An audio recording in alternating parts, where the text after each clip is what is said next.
our second part of the lesson. And we were looking at the reasons why companies cut down their labor. So the next reason is where companies need to think ahead on the future and establish how many employees they will need and their skills. Alright? And this is called workforce planning. Now, businesses or companies may decide to think ahead about the future and try to project what are the type of skills they require and possibly how many employees or workers are needed for that. So they may need to cut down on the workforce, and this is called workforce planning. Now, when a business needs to reduce the number of employees, they can either dismiss the employee or make them redundant. So they have decided they want to reduce. So they can do this by either dismissing the workers or declaring them redundant. Now, what do we mean by dismissal? This is when the worker is told to leave the job due to poor work or poor behavior. That is, if an employee is always late for work after being given various warnings, or when an employee is caught stealing, and so on. This is commonly known as being fired. So dismissal happens because one, employee is not productive, or they have poor behavior. Right? Maybe they are very late, they are drinking, they are caught stealing. Such will require for dismissal.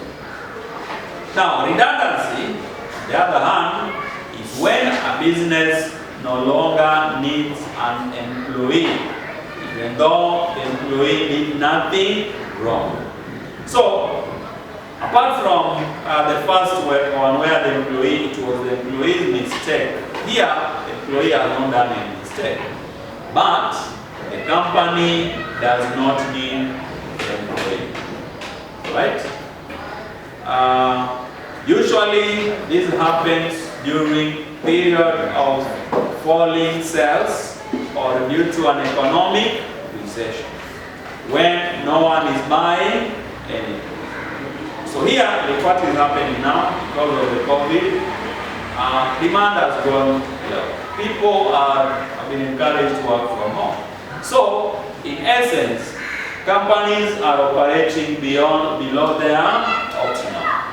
So, some employers might decide to declare some employees redundant because they cannot be able to afford them being at the workplace.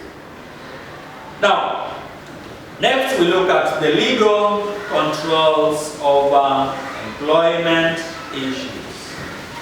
Now, whenever workers are recruited, right, there are some legal controls that have to be put in place. Now, we'll start by saying there are many laws in countries that ensure that everyone has equal employment opportunities, regardless of race, gender, religion, age, and so on.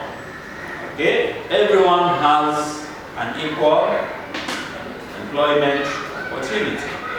Now, what this means is that businesses need to be careful when advertising a job.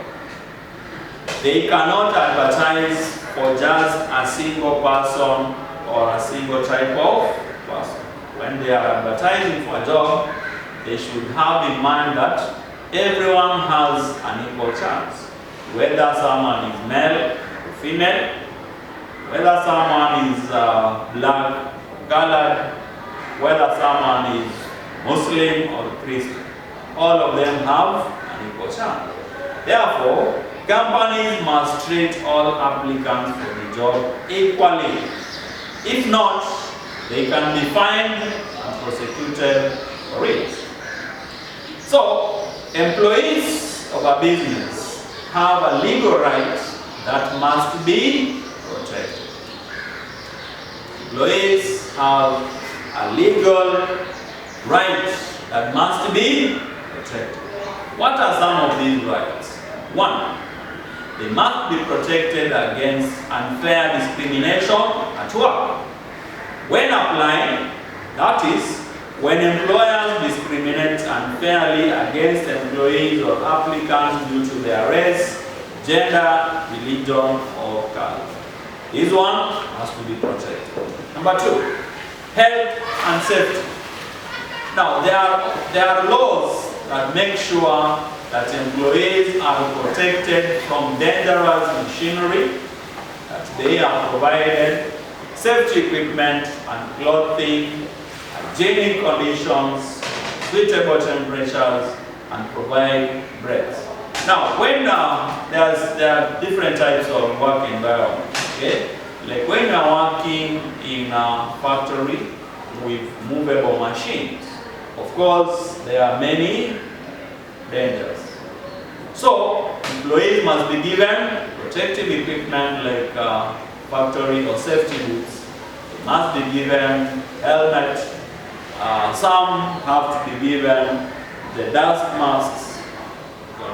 They have to be given protective apron and so forth. So these are all supposed to ensure that there is safety and the health standards at the workplace are adhered to. Number two, unfair dismissal.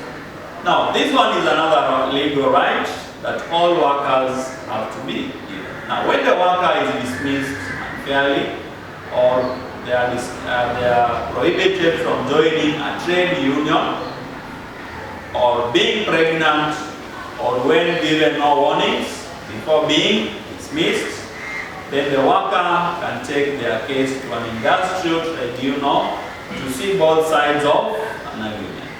Now, whenever an employee is dismissed unfairly, they are prevented from joining a trade union, again, their legal rights are being infringed upon. When an employee is unfairly dismissed because they are pregnant, again, that one is not supposed to happen. Or when they are not given warnings before dismissed, again, their legal rights are being not protected.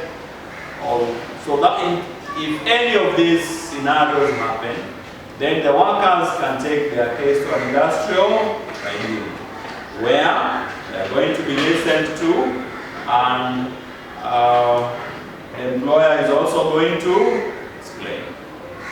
Next, we have wage protection. These are another legal rights. So an employee in a business should have a contract of employment where it should contain the wage rate, the frequency of wages, and what deductions are made from the wages, that is from tax. Now, in some countries, businesses pay whatever they want because unemployment is high, so they offer very low wages. Now, what we are saying is that employees should always have a contract. Their wages should be protected. Now, the frequency of the wages, that is when they are supposed to receive these wages, should also be indicated in the contract. Whenever there are deductions that will be made, that is tax, again should be indicated. So this is meant to protect the workers because in some countries, due to high unemployment rates, people are desperate in search of jobs. So the companies decided to pay very low wages. So this have to be, employees have to be protected. Now, governments are supposed to take action by creating what we call legal minimum wage.